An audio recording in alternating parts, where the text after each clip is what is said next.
I'm gonna sit there. I won't be able to see you guys. You won't be able to see me. What do you want to know? Now's the chance. Hi. Oh, are we together? Yes, we are. Oh, sorry, Hi. sorry. Nice to meet you. I'm taking over, I guess. Nope, hey. Okay, yeah, I didn't want to. You're the man. Unless I can stand up on that thing. You can do whatever you want. Oh, whatever I want. Do whatever you want. I'm taking all my clothes This is your off. audience. Okay, well, what do you want to know? That's why I'm here. Some hands. What yes. happened to you as a child? Pardon me? What happened to you as a child? Well, like most of you, I saw a movie, Right and on. that just changed my life, Man of a Thousand Faces. And I started experimenting on myself. I'd go to school with half my eyebrows missing, nose putty in my hair for like 2 weeks, Then I realized I could make up my friends, so I would send them home with cut throats and half their hair gone. And the parents were like, they weren't thinking makeup. Who did that to you? Savini. Well, you can't play with him anymore.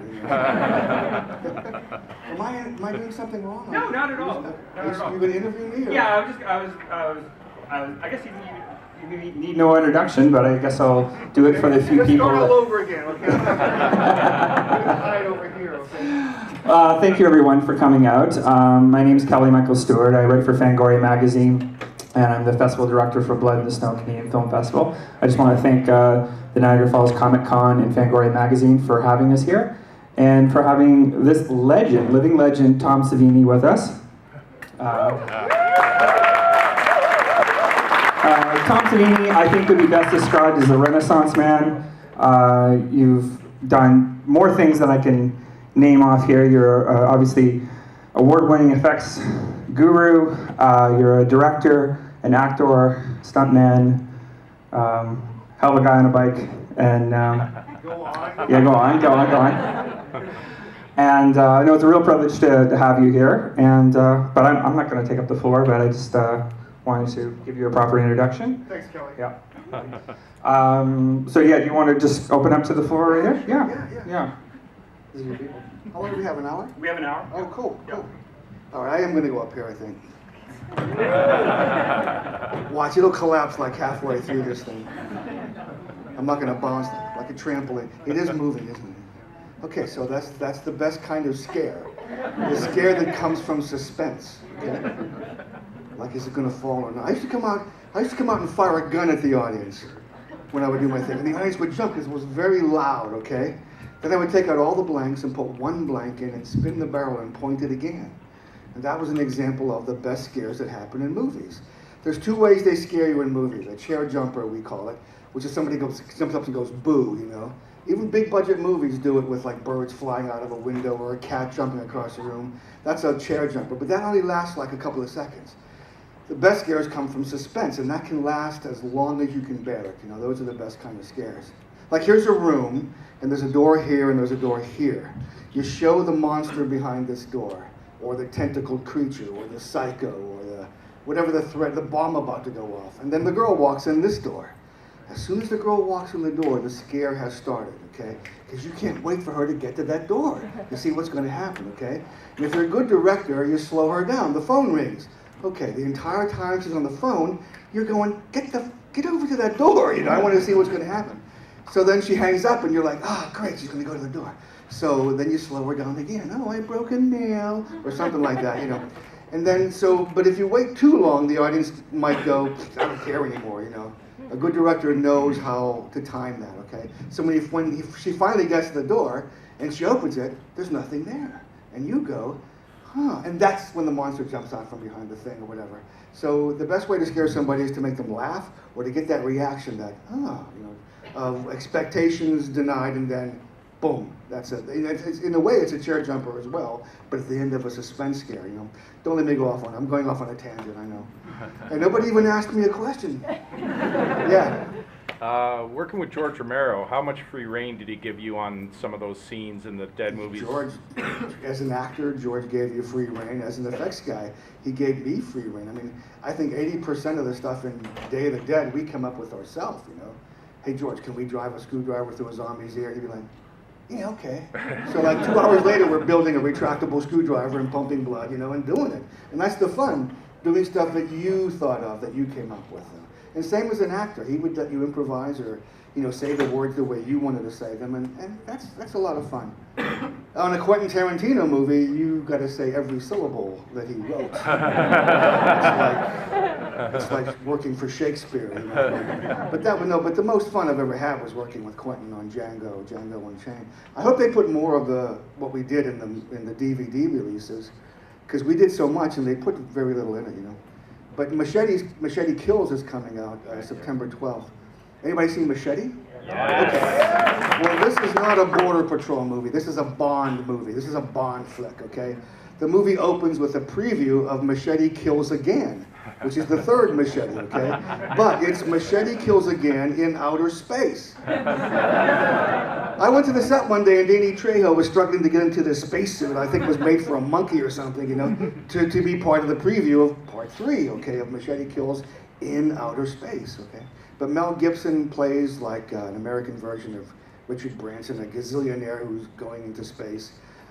Charlie Sheen is the president of the United States. Oh, yeah. Sofia Vergara is in it with machine gun tits. And it's Lady Gaga's first movie too, so it's going to be a big deal. Machete Kills, September 12th, I think it comes out. Yeah. What did you ask me? You and George, yeah. Oh, me working with George and I wound up with Machete? Yeah, that's good. It's all good. The new movie, yeah. You got to keep an eye on me. I go off on tangents. Let's start at the beginning there with how you got into, because Martin was really your big break, I guess, in special effects. With George, yeah. With George, yeah, kind of that. And that was, you'd worked before kind of like that too. How did that relationship start? Like, what was the I met George way before Martin. He came to my high school to audition. He needed a kid for some movie. The movie never got made. It was called Wine of the Fawn. But there's 1,500 students in my high school, and he picked me. So that was the beginning of my relationship with George when I was a sophomore in high school. Then years later, I wanted to play the vampire in Martin. So I went to his office with my portfolio, and I was following him from room to room, flipping and showing, because he was so busy, He says, yeah, we can use you on this flick, So Martin was my first film for Romero. I was supposed to do Night of the Living Dead. But the same thing, I went into his office, showed him my portfolio, yeah, we can use you on this, but I had enlisted. And they called me in, and so I was in Vietnam when he made Night of the Living Dead, the original.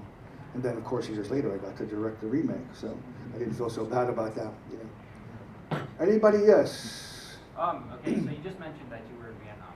How has that affected your special effects? Oh, Vietnam was responsible for my career, are you kidding? Because I was a combat photographer, I saw horrible stuff, Emotionally, it was pretty traumatic because when you're in a situation like that, you're to save yourself mentally and emotionally. A lot of guys did to save themselves. They came back completely fucked up, but I was able to turn my emotions off by the safety was looking through the camera. And I would pretend, my mindset was, how would I create that? If I had to create what I'm looking at, severed arms, people blown in half, stuff like that, So that's why, my reputation in special makeup effects is for realism, because I'm the only makeup artist that exists that saw the real stuff, So it always pisses me off when I see some effects by other artists, that if it's not anatomically correct, for me it has to be anatomically correct. Also, what I hate when people die in movies, and I see it all the time, is like they'll be gasping and coughing up blood, and then when they finally die, they go. They want to look pretty for the camera, They close their mouth. Death is ugly. People die with one eye closed, one eye open, smiles on their faces, but the jaw always goes slack. Okay, this is a muscle that doesn't work anymore when you're dead. So I hate when you see them dead and their mouths are closed, trying to look good. No, well, again, I try to incorporate those things into my effects. So if the fake stuff didn't give me the same feeling I got when I saw the real stuff, the fake stuff isn't real enough, So that's where my reputation comes from, seeing the real stuff. And why I just said, yeah, my career is based, the success of it is, Vietnam had a part to do with it, I guess I said that right, Anybody else? Yeah. Can you hear me okay back there? Okay. Is it too close to my mouth, or are you? Yeah, I'm sorry, go ahead. How much fun was it to get to tear up a mall and ride on motorcycles through it? Oh, Dawn of the Dead? Yep. Well, just think about it. It was like a 3-month-long Halloween, you know. Every night I was, you know, playing as a biker or, you know, killing people or doing stunts, you know. I carried a sleeping bag around with me, and, you know, I slept under the escalators. Oh, hey, Tom, you gotta go do a stunt. Oh, okay. Hey, Tom, you gotta go make up. Okay. Tom, you gotta go be Blades. So, I mean, that's what 3 months was like, you know. It's the most fun you could have. But riding around in the mall, you couldn't do that today. You know, the mall would be CGI'd on green screen or something, you know, but we were really in that mall. Yeah. What do you think of CGI? I love CGI when it's done well, you know, but, and to me, the best makeup effects today are a combination of CGI and what we do as practical effects. But isn't there a war going on now between practical effects and CGI, because they're sending all the CGI stuff overseas to China or India, and now the artists who were doing it in LA are all pissed off, you know. So, Evil Dead was bragging that there was no CGI; it was all practical makeup effects, you know. Right now on Facebook, ADI is doing a Kickstarter to prove that, you know, creatures and monsters can be done without CGI. So, yeah, I love it when it's done well, but whoa. When it's not. American Werewolf in Paris, you ever see that? That's probably the worst example of CGI in a movie, you know. Anybody else? Yeah. Go ahead, yeah. I'll get you in a second. Favorite movie to work on? It was kind of hard to top Dusk Till Dawn, you know. Yeah, I mean, look who I got to hang out with, you know, George Clooney, Salma Hayek, Harvey Keitel, Quentin Tarantino, you know. The first time I ever saw Salma, she was in the makeup room and she had her back to me. All I could see was this much of her. It was the most beautiful this much of anybody I've ever seen. Then she turned around and started screaming at somebody in Spanish. So. No, but I mean in a nice way, you know. But yeah, that was just great fun, you know. To place a guy named Sex Machine, you know, how many opportunities do you get like that? You know? So. Yeah, way back there.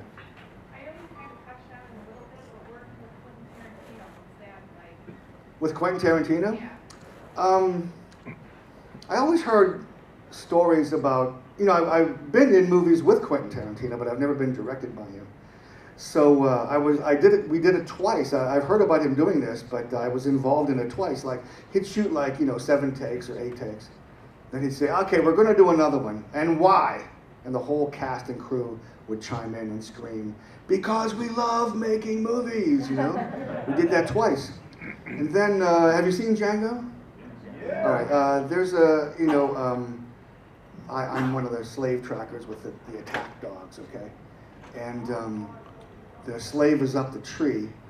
And when we first got to the set, Quentin sent us to the animal trainers to work with the dogs. These are attack dogs. They're Belgian Malinois shepherds, okay? So the dog would do anything the trainer said: stand up, sit down, talk, move left, you know, left side, right side. But he said, okay, I'm gonna make the dog go crazy now, and I want you to hold him back. The dog dragged me 30 feet into the street. It was like holding a car back, you know, it was like amazing. I was finally able to hold 2 dogs by bracing myself and getting my elbow in my side, you know, and hold 2 dogs back. So there's a scene when the slave is up in the tree, and Leonardo DiCaprio pulls up and he says, shut these dogs up, I can't hear myself think. The guy next to me is supposed to say, get these dogs out of here. Well, he's screaming, fuck, and yelling, and I look, and the dogs are attacking him. They've torn his pants off. They grabbed him by his ass cheek and dragged him to the ground by his ass, okay? And of course, Quentin yelled, lunch, okay? So after lunch, the guy came back with new wardrobe, but I took a picture of his ass the next day in the hotel. It looked like the planet Mars, you know, it was all lines and red, you know. So we did the scene again, you know, and this time the guy did say, get these dogs out of here. So I learned that if I manhandled my dog, he'd do what I wanted him to. So I pulled him aside and went to reach for the leash on this dog, and now the dogs have attacked me. I've got a dog on my arm, okay? But I don't stop the scene, I keep going, you know, because then there's a dog hanging, and it hurt like hell. But it wasn't the teeth that hurt, it was the pressure from his jaw, you know. And the trainer said the reason I still have my arm is because the dog didn't feel any stunt pads. They're trained to attack stunt pads. Because they brought the slave down from the tree, and they put the pads on him, and the dogs just tore him to shreds. You know, dragged him all over the place, you know. So then there's a scene where they attach a rubber arm to the guy, and the dogs are supposed to tear the rubber arm off, but his real arm is behind his back, okay? So they did the take, I don't know, 4 or 5 times, and every time they did it, you could see the guy's real arm, you know? And I didn't want to say anything, because my friends were doing the effects, K and B. But Quentin walked by, and we were just talking about that. And I said, "Do you remember when I did that effect in Day of the Dead?" He said, "Yes, of course, because Quentin has seen every movie ever made." I says, "Well, I dug a hole in the ground for the guy's fake arm to go into, so you don't see the fake arm while you see the guy's body, and then the rubber arm would be the only arm." He says, "Okay, we'll do that." I said, "Yeah, but don't say it came from me. I didn't want K and B to." So he goes back to the set, and about 10 minutes later, he says, "Why don't you guys dig a hole into that guy?" And they were like, no, that won't work. But he said, no, I do it anyway. I think it's going to work. So they did it. It was great. 7 takes, perfect. You didn't see the arm. So I'm standing there, and about 10 minutes later, Quentin walks behind me, and he puts something in my hand. I look, and it's $5. And he says, "We have a tradition on my sets that when somebody from another department helps another department, it's called the $5 shot, And so all day I was the $5 shot hero guy, he signed it, of course, But the next day, I was the $5 shot guy that day. The next day I was the purple penis guy. Because no matter where you are on Quentin's set, I don't know where they hide it, I don't know where they keep it, but if you fall asleep on the set anywhere, they inflate this huge purple penis and they put it in your face. And they take a picture of it, okay? Lucky for me, I fell asleep forward and they brought it in from behind my head when they took the picture. So we're in the middle of the swamp, in New Orleans. There's only a little bit of hard road on either side of this dirt road. And they bring out this board twice as big as this screen right here. And it's everybody who they photographed in the purple penis, shots. So they brought this to the swamp just to ceremoniously add me to the board, okay? So that's a long answer to your short question of what it's like to be on a Quentin Tarantino set. It's a blast, okay? And the food, forget about it, man. I went through the catering line, you want a beer? Yeah, they pull out a frozen mug, give you a beer. I don't drink, but I had to have a frozen mug, beer, You had a question. Yeah, Bruce Campbell recently said that he's going to do a film like The Expendables with all horror stars. Really? And he mentioned you as Really? one of the guys. Where was that, on Facebook? Yeah, it was actually on, he did an interview with Bloody Disgusting. And he said he's going to do an Expendables with horror star? Yes. Well, of course I have to be in it. I was supposed to be the governor on The Walking Dead. Have you seen me as the governor? No. You see this wimp as the governor? Yes. It's like, because Greg Nicotero, my protege, is the exec producer on The Walking Dead. I was bugging him constantly about being the governor. Every time I walked into a comic book store, there's a picture of the governor I would take a picture and send it to Greg. Greg, because it looks exactly like me, the governor in the comic book. I'm in California. I'm about to go to lunch with Greg, some Mexican restaurant in the middle of nowhere, and we're in the car, and I said, "Greg, the governor." He says, well, they want to go with a name. And I said, "Who?" He said, "John Hawkes." I said, "Who is that?" He said, "You were in a movie with him." John Hawkes, great actor. He was up for an Academy Award last year. He's the guy at the beginning of Dusk Till Dawn that gets set on fire in the story, and they shoot him and all that, I said, "Okay, great." So I forgot about it. So we go to the restaurant, and this little Mexican waiter, he must have been like, 60 years old, came over, and he goes, "Tom Savini." And I went, "Greg." Would you do that to John Hawkes? But unfortunately, I did an interview for, I forget who. It wasn't Fango. And the guy asked me he asked me about playing the governor, and I told him that story. Nicotero says they're going to go with a name, blah, blah, blah, blah. Well, you may have seen it. He posted this blog, a picture of John Hawkes, picture of me. Tom Savini is battling John Hawkes for the role of the governor in The Walking Dead. Well, Gail Ann Hurd, the producer of The Walking Dead, calls Greg at 2 a.m. Who the fuck is Tom Savini? Because you weren't even supposed to know that the governor was going to be in the next season, okay? So now I don't blame Greg. He can't even mention my name on the set, because of that, because of what this reporter did with this blog, so that it really screwed up my chances on The Walking Dead. So anyway. Yeah, way back there. Yeah. What's your favorite comic book? What's my favorite what? Comic book. No, I'm serious. When I grew up, I wasn't into comic books that much. Batman, yes, Superman, and Little Lulu for some reason, okay? But I'm amazed at what a phenomenon comic books are, today, and how many movies are being made. I've never heard of this stuff that's being made. But what was your inspiration then to get into the movies then? Was there one film that kind of that's the one? Yeah, the Man of a Thousand Faces. The story of anybody see that? Story of Lon Chaney. James Cagney plays Lon Chaney. I didn't see the real Lon Chaney until years later in Famous Monsters magazine. James Cagney was Lon Chaney to me. But that was the first movie that showed me that somebody creates the monsters. Because before that, they were real. Frankenstein, the Wolfman. I saw The Creature from the Black Lagoon in 1954. I was 8 years old in 1954 when it came out in the theaters, but that stuff was real. I wish I could see a movie again through the eyes of an 8-year-old child, I mean, that's when you believe what's happening, and the magic is destroyed when you get involved in movies because, when you get behind the scenes, you destroy that magic, that 8-year-old eye magic forever. A new magic takes over, the magic of creativity, but if I get stoned, it's back. Getting stoned narrows your concentration and makes you a child again, and that's how I can enjoy a movie, okay? Yes, back there. Hey, Sex Machine, how you doing? That's me. Wait, what'd you call me? What? Louder? Good, thanks. I was just wondering, do you still own the pelvic pistol? And how The crotch rocket? Yeah. It took a year of begging, but I finally got it. Yeah. How is it, who built it? The prop guys, a guy named Tom Belisario, and that's who I got it from. But it took a year of begging. Robert Rodriguez has one, and I now have the other one. And I usually bring it to conventions, but the security gives me such shit at the airport. What the hell is this thing? So I stopped bringing it. You had a question back there, yeah. What was it like to play Sex Machine? What was it like to play Sex Machine? Everything you can imagine, man. I didn't know I was going to wear that gun until they brought it out that day and put it on me because it's not in the script. So we just couldn't stop laughing, But if you knew my reputation in high school, you'd understand why that was such a big deal for me to be called Sex Machine in that movie.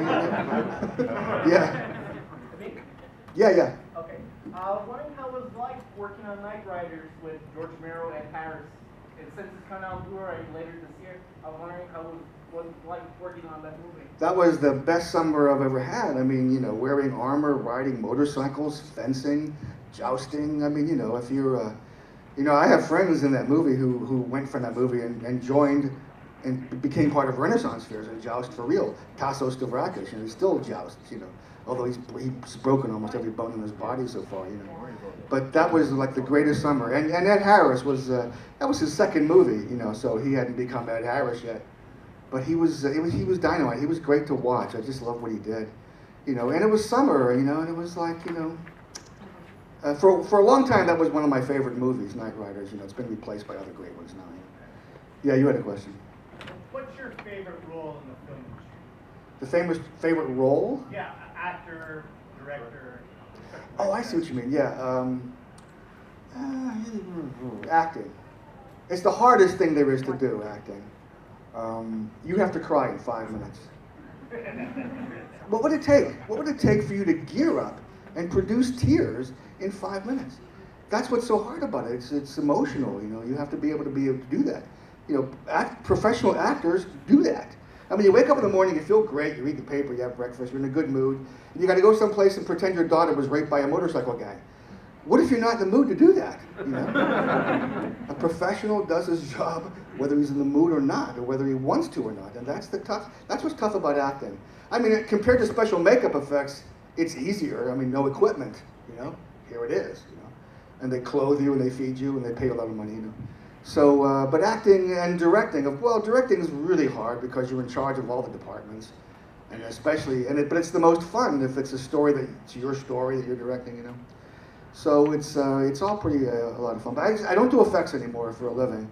I have my school. My school, of course, teaches it, and I get my fingers in that way, but no longer for a living.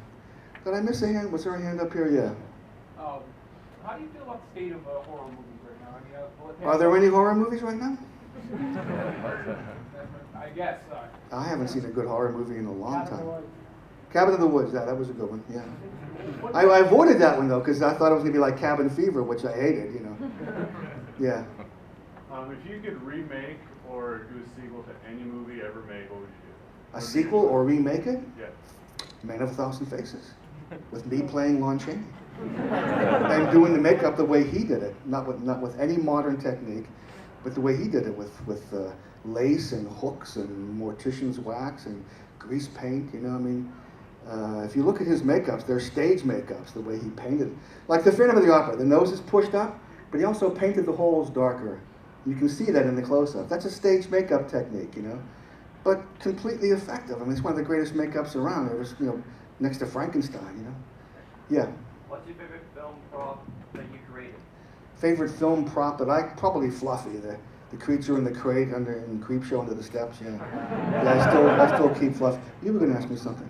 Well, I was kind of the interesting thing about being so influenced by Lon Chaney is that you're one of the, I was trying to think of other people like yourself who come from effects and then also act as well. Yeah. And I'm thinking, well, Lon Chaney was one of the rare cases That's where right. he did his own makeup. And it really wasn't until Jack Pierce kind of came in a few years later and revolutionized makeup Yeah. that it became part of the makeup department. And so I find it interesting that that was the film that got you into this area. Because one thing that was interesting was that, you know, you're kind of very much the face of special effects makeup because of the acting and things like that. That's right. I mean, Doug Bradley, people hardly recognize him in the street because of the intensive makeup and the pins.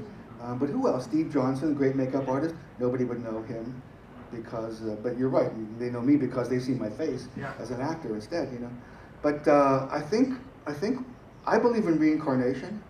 So why would an 11-year-old kid loafing on the corners in Little Italy with Italian guys using their hands constantly, why would his life suddenly change so dramatically by seeing a movie?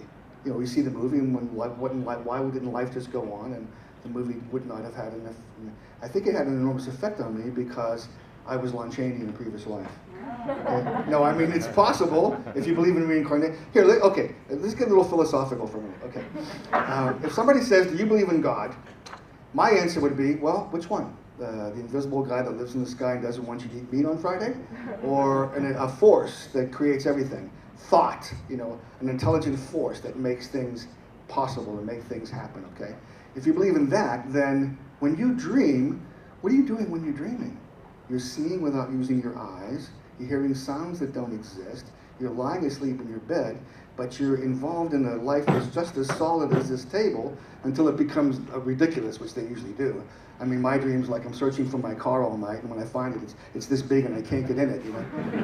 But you accept that. You accept that. Why do you accept that as being real? So, that's as close as you become to being God, right? Your thoughts have created a world. You're not plucked into a situation. You're not plucked into a scene. You create this out of your mind. I'm sure you've had elaborate dreams full of details. You're creating all that. So, just like an intelligent force that makes all this, you're looking at me like you atheist. I'm not an atheist. I believe in that kind of a God, okay? What's the point though? Your thoughts are creating a world when you're asleep. It's just as real as the world that we live in, you know. I know what it was. Here's the point I was trying to make. When you wake up from your dreams, what's the first thing that happens? You forget them immediately, right? Okay, so if reincarnation does exist and you become somebody else, you are programmed to forget the previous life. It's like you're like on automatic program to forget the dream that you just had when you wake up from a dream. So I think when you when you die and become somebody else, that's why you forget your previous life. Although, there are books out there. There's a book called Old Souls. It's like 100 children who recall their past lives, okay? My autobiography is coming out this year, where my first sentence is, I was born when I was very young. I know that sounds like a joke, but that's when because I had that experience like an old soul. I felt like I had just come from someplace else and I was smart and I knew everything. And then my dad chased me around the room for crapping in my pants, and I became the 1-year-old, the 8-year-old, or 8-month-old kid I existed back then. So that transformation, that metamorphosis is something that I feel, that's why I believe in, reincarnation. God, that was a lot to say, wasn't it? Anyway, was it boring? Did I change your life? Yes? Yes, no, it's true. Anyway, don't get me going on that. Yes? I was just wondering, is there a certain makeup effect that stands out in your head just as something that was most difficult for you to do? Oh, that I did? Yes. Well, a lot of it's pretty tough. I just thought of them as magic tricks, what makeup effects guys do is the same what magicians do, fooling you, making you believe that what you're seeing is really happening, So that's how I always would approach it. And everything usually worked except anything I tried on Stephen King in Creepshow. We had eyeballs, we couldn't get him in his eyes because his reflexes were too tight, Scleral lenses, we had a hand that grew plants, couldn't get a tongue that grew plants. And I wanted to impress this guy, Stephen King, but nothing I tried on him worked. But I probably, again, it's fluffy from Creepshow because I had never done an articulated mechanical creature before, so that was probably one of my favorites. But they're all my children, so you can't pick a favorite kid, Yeah, you were going to ask. How was it working with Stephen King? Stephen King?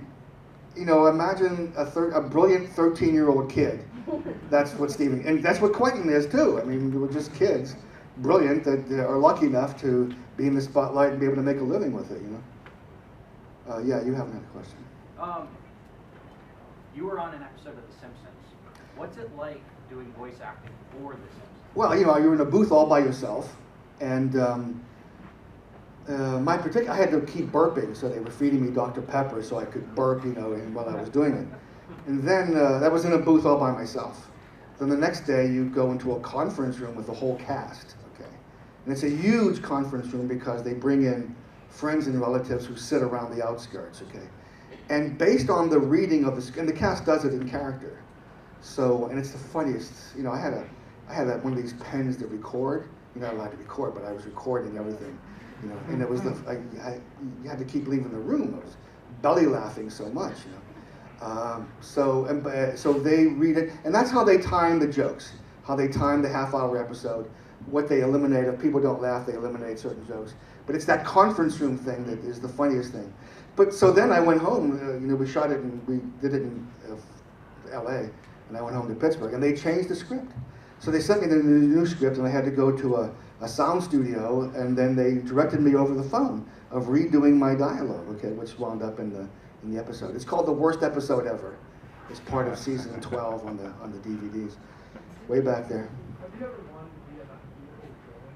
Have you ever what? Have you ever wanted to be an unbeatable villain?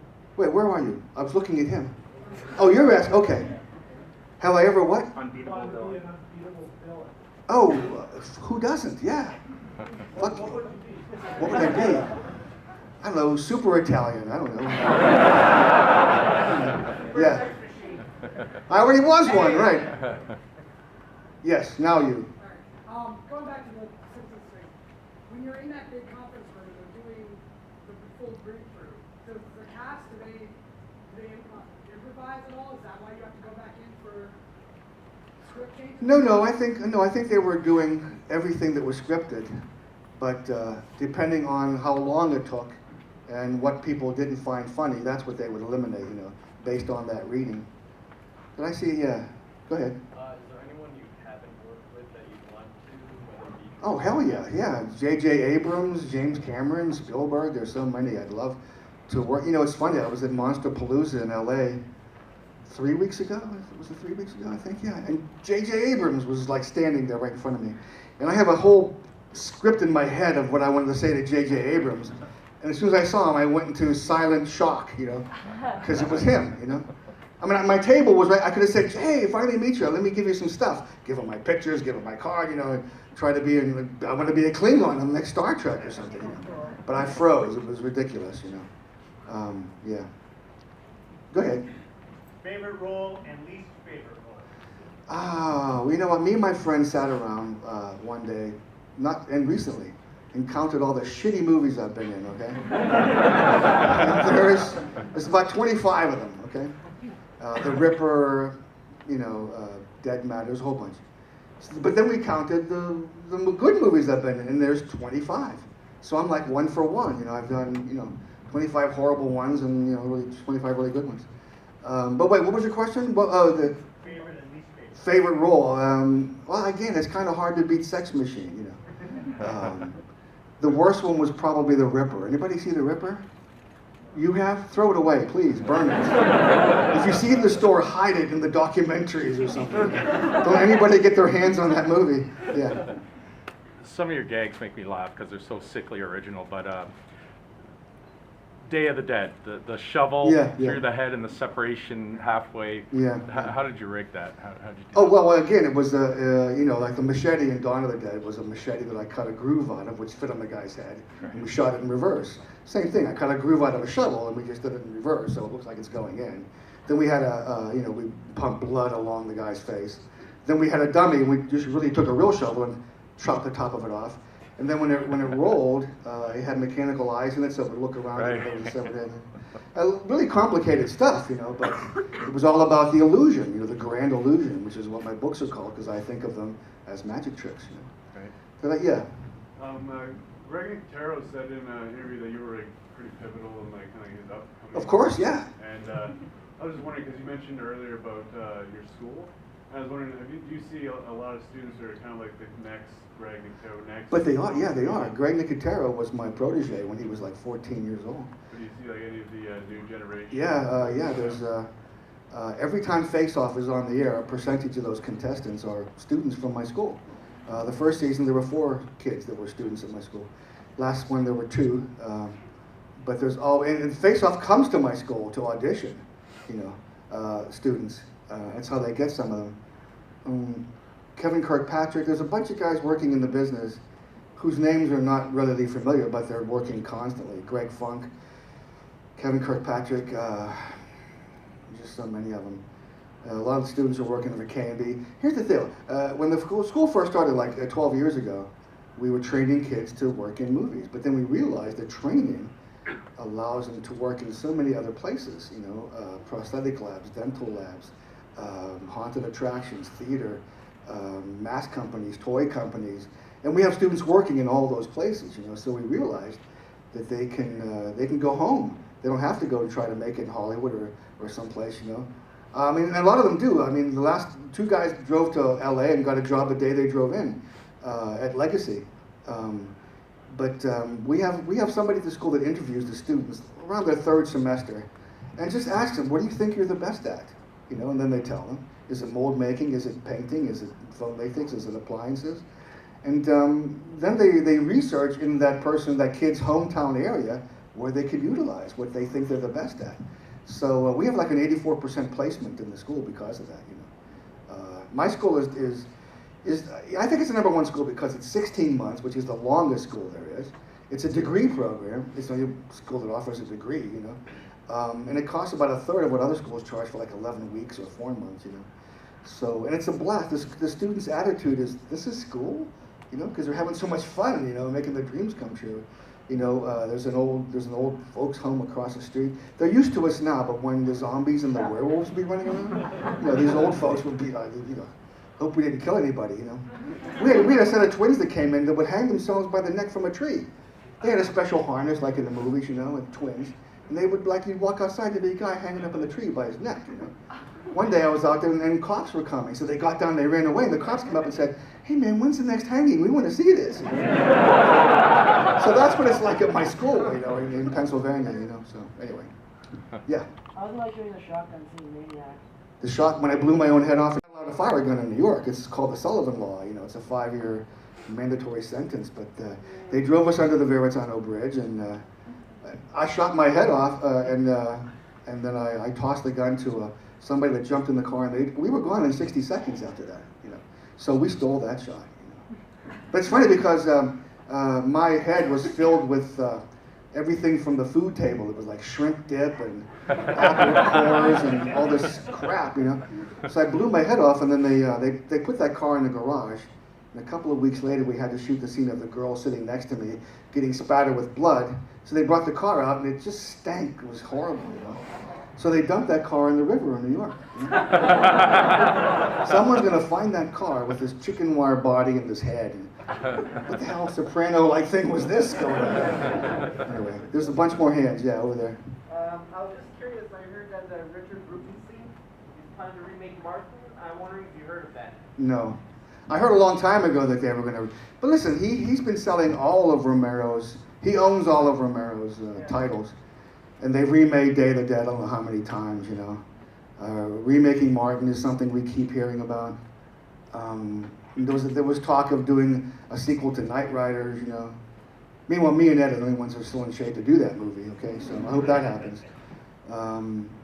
But yeah, he owns all the titles, so I'm not surprised every time he sells one to somebody and they're remaking it. I just have one more while the person's asking you a question, but Maniac. I was just curious about what do you think of the upcoming remake? Have you seen? I have not seen it. I hear it's I hear it's done very well. I can't wait to see it. I've been avoiding it because of the previews that I saw. It was catering to whoever likes to chase down women and rape and kill them, and that's not my cup of tea. You know, I own Hostel. I've never seen it. I own all the Saw movies. I've never watched one of them. Only watch The first one's good. The first one, okay. I'm not into what do they call it? Torture porn. Yeah. I mean, I've killed a lot of people in my career, you know, in the movies, but this is not my idea of entertainment. So that's what I thought Maniac was. But I've been hearing more and more about how well it's done, you know. It's coming out on IFC Midnight in 2 weeks. Okay. Well, I already have a bootleg of it, but I'm still. Yeah, go ahead. Paul Jones, a noted. Oh, I know Paul. Yeah. Yeah. He quoted your book as being the guide to a beginner's special effects, a special effects beginner's guide. What would you recommend as a book besides the Grand Movie? There's a bunch out there. Vincent Kehoe's Technique of Film and Television Makeup. Any of the Richard Corson books on makeup. That's how I learned, from Richard Corson's book.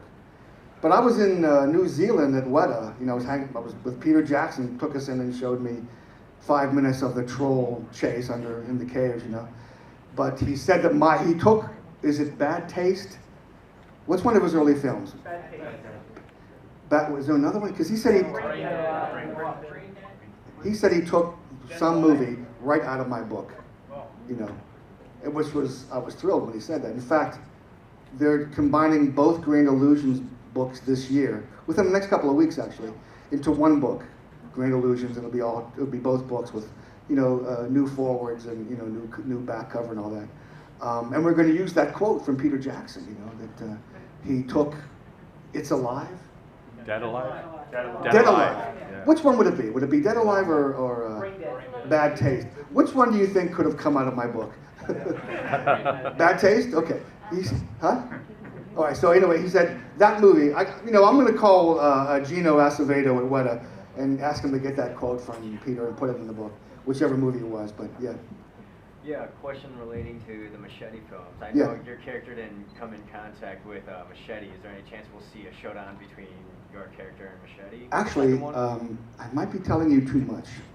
Just don't go on Facebook with this information, because I get in a lot of trouble when someone does that. In the Machete Kills, the new one coming up, I'm the same guy, the same character, the hitman, right? By the way, if you dial 1-800-HITMAN, it's some gay porno thing. I've tried it. But that's the number in the movie when you see me doing the push-up. Okay, yeah. But I'm the same guy. But I don't dare tell you this.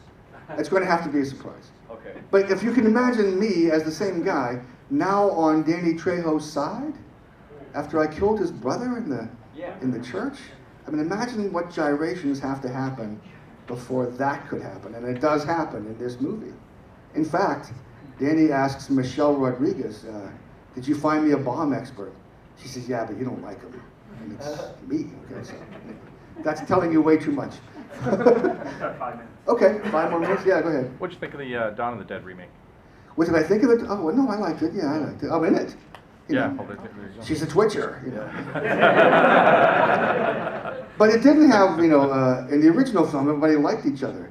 They hated each other in the new one. Right, yeah. In the original, there were zombies that you remember, you know. In the original, aside from the Jay Leno zombie, I mean, not the original, the remake. Burt Reynolds. Yeah, I mean, that's it, yeah. And there was no motorcycle gang, you know, so Big difference, I think. It was like Dawn of the Dead happening somewhere else at the same time. Right. That's what that remake was. You had your hand up. Did you have your hand up? Thought I saw you. Go ahead. Yeah. When did you realize that you went from just like special effects and an actor to it's more or less like a living legend now? When did I realize that you went from just makeup, like makeup and just acting to someone that everyone in the horror business looks up to? Well, I mean, I'm lucky that happened. I mean, I was an actor way before I was a makeup guy. You know, I mean, he was acting in grade school. You know, everybody's an actor. You know, really, it depends on who you're talking to. You know, we're all giving performances during the day. But and I would put the makeup kit away in the attic for a long time, and then always go back and grab it. You know, that was like my love at that time. But you know, I tried to be in every move that I did effects on, and that just led to more parts, and now just parts. So I think that's how it happened. And it's, you know, who I knew, George Romero, Quentin Tarantino. These are fans of mine. I mean, I'm 66 years old. These kids were growing up and watching my movies. So when they got into positions of power, that's why they would call me, you know, and go do it. It's funny. I go backstage of wrestling at WWE because I know Jerry Lawler, and I hang out with the wrestlers in the commissary. It's amazing when Randy Orton walks in, hey, sex machine, you know? Like they're fans of mine and they know me. That always surprises me when that happens. Yeah. Who's your favorite wrestler? My favorite wrestler? Triple H. Yeah, I did his crown. I did his mask and crown for WrestleMania 2 years ago, yeah. Yes? Just a moment ago, you mentioned Quentin Tarantino. What's your favorite movie by him? My favorite Tarantino movie? Django, yeah. I mean, before that, Inglourious Basterds was a masterpiece, I think, you know. Quentin has a way, and it's very difficult as a filmmaker to do this, or to even write it. He warps time. Like, how else can you take John Travolta in Pulp Fiction, kill him, and then you bring him back for a happy ending, you know? The way he warps time is what I'm a fan of. When we did Dusk Till Dawn, every day Quentin would go hang out with a different actor. When it was my turn for him to hang out with me all day, he was in makeup as the vampire. And we were just talking about screenwriting, and I said, you know what it seems like? It seems like that you write your scenes when you do a movie on like index cards, throw them up in the air, and however they land, that's how you shoot the movie, you know? And then he said, no, man, there's structure. And then he told me how he does it, you know, and it's so... Django Unchained, okay? The guys are on horseback in masks, riding to the wagon to destroy those guys. Cut to them having a funny meeting about wearing the bags on their head. Who gets away with that, you know? Quentin Tarantino, he warps time, and we accept it. That's just brilliant. He's a brilliant guy. Yes? Out of all the filmmakers that you worked with, which one's more apt to letting you have, you know, a little bit of free reign as into... Oh, no, we already talked about that. George Romero, yeah. Yeah, like I said, Quentin, it's very strict, and it's by the book. You got to say what he says. You got to do what he says. Although you know, if you do something that he likes, of course it stays in. Robert Rodriguez, same thing. He loves to have you improvise. When in Dusk Till Dawn, when I come up behind Fred Williamson with my fingers, okay, he wanted me to just jump up and grab him and bite him. I said, Robert, look at these fingers. How about if I crawl up like spiders? He says, let me see it. So I did it, and he shot 7 takes of me doing that, and it's in the movie, you know. So he, again, lets you improvise. So it's more fun when that happens. Way back there, yeah. Standing up. Who's your favorite actor that you worked with? My favorite actor, George Clooney, that I've worked with. Yeah, George Clooney, the nicest man I have ever met in my entire life. I love the way he made people feel. You know, it doesn't take a lot of effort to be nice, you know. If you go to Google and put my name in it, the 4th thing down says, Tom Savini is a dick. And I know exactly why and where that happened. I was in Texas at a convention.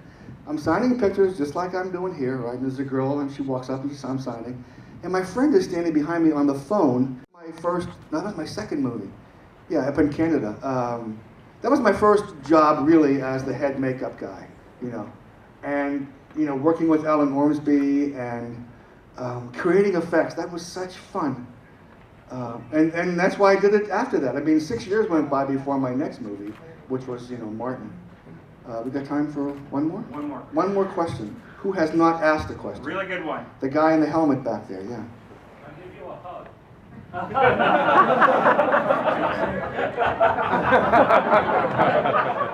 How many questions have I answered today? About 3 dozen? Now I'm stumped. Yeah, come on to my table, I'll give you a hug downstairs. But please do me a favor, okay? Let me get out of here first before you all jump up so I can at least, make my way to downstairs. Okay, we good? You're good. All right, thank you. All right. Thanks a lot, Tom. Really appreciate it. I've always looked up to you and got to do it here, so thanks a lot.